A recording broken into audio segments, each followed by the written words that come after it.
Good morning, gentlemen. In our series of discussion on alternative model of personality disorder, we have already uploaded 2 videos covering up to criteria A. Now, today, we will be discussing on criteria B. If you recollect back, we did talk human personality concerned with how we are all alike, that is human nature by itself, how we are like some other people, the individual differences, and thirdly, how we emerge as unique individual that is our own personal psyches. Then we did talk about it that we have got 10 personality disorder. Subsequent to that, there was some difference of opinion because it cannot, all personality disorder that 10 of them are existing, they are basically categorical only. And there was a big demand for having it on dimensional approach only.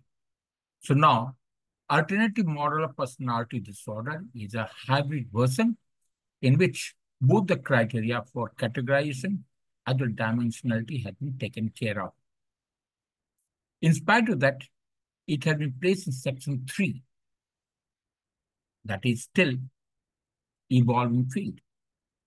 We did talk about criteria A in last video, where we talked about level of personality functioning, which had 2, disturbed self and interpersonal functioning.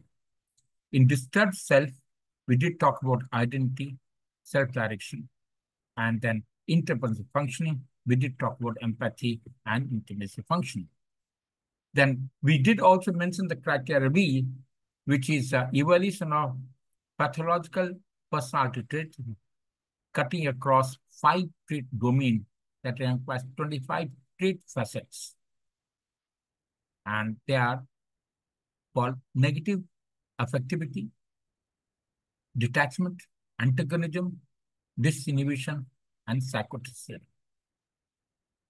As far as the negative affectivity is concerned, 3, that is, facets have been taken into account: the emotional liability, anxiousness, separation insecurity, detachment.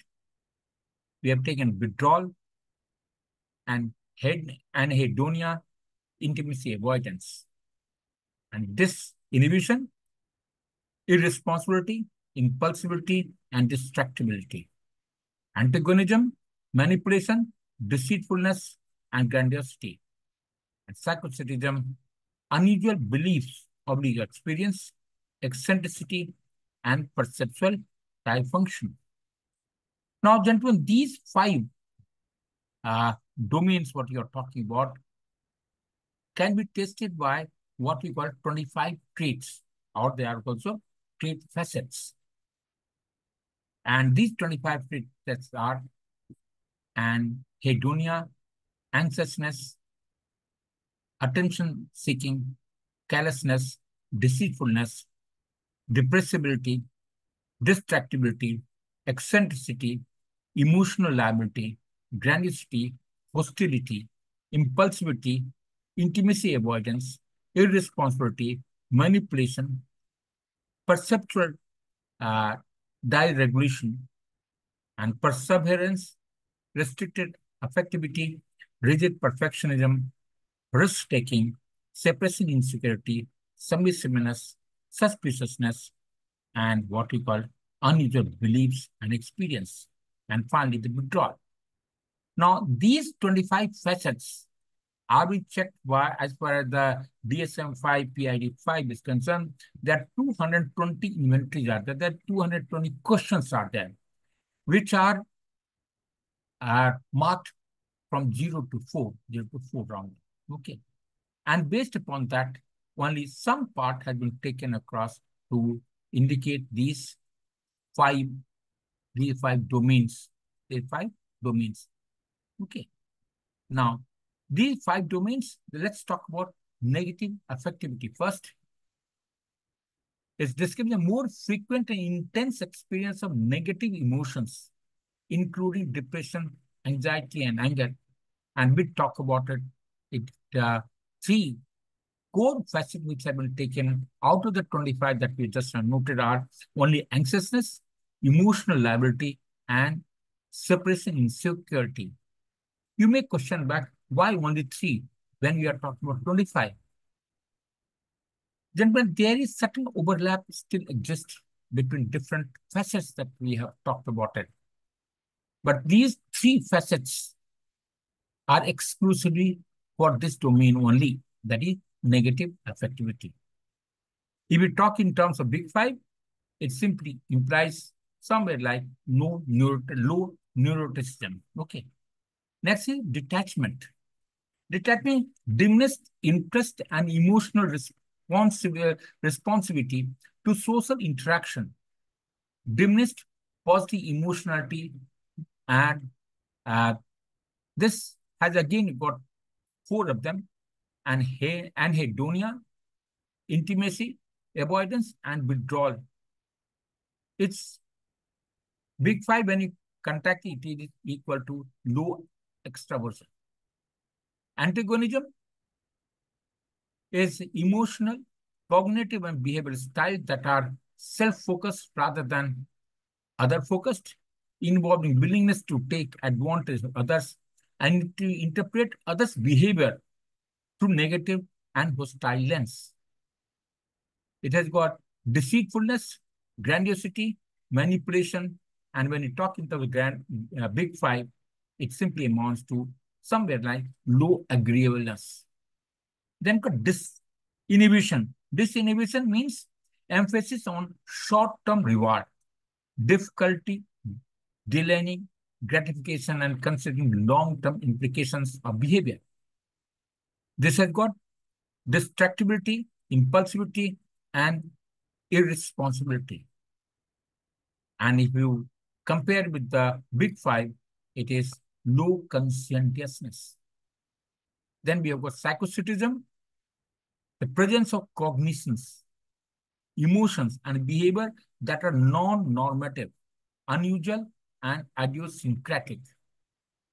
It involves eccentricity, perceptual dysregulation, unusual beliefs and experiences. Generally, it can be categorized as high openness, open to experience in terms of Big Five. Other facets are submissiveness, hostility, perseveration, depressibility, then susceptibility. They are the other, that is another facets which have not been taken to these 3 categories. Okay. Now, so based upon that, only facets with robust loading are considered core. We did talk about only just 3 or 4 in each of the 5 facets are taken into consideration. Only those facets which contribute extensively towards that domain has only taken into consideration. Other facets with less robust loading or secondary loading are assigned to a specific domain but not considered core. They are not considered core. They just for information only. That's, I hope with this we would we have come to the end of this series of what I call as alternative model for personality disorder. They just to indicate and to tell our people, it is not only we must know what is personality. We must know how the personality has developed. We must, or at least have broad view of what are the different types of personality, how have they evolved. And today we are talking of Big Five. And as far as SSV is concerned, we talk in terms of 15 officer-like qualities. Absence of, or even to various degree, it amounts to either personality disorder or now new trend has come back, what we call dark traits. Triads, dark triads, there's 3 dark triads. And as we have talked about it, they cannot exclusively categorize that this is the one out of 10 personality disorder, he has got this disorder. Because it is continuation. So that's why alternative personality disorder model is very, very effective. And we do hope that all of us must take cognizance of this and try and keep our personality as clean as possible. By knowing this, this question really comes back: why should we talking about all these topics? Gentlemen, giving test is very simple.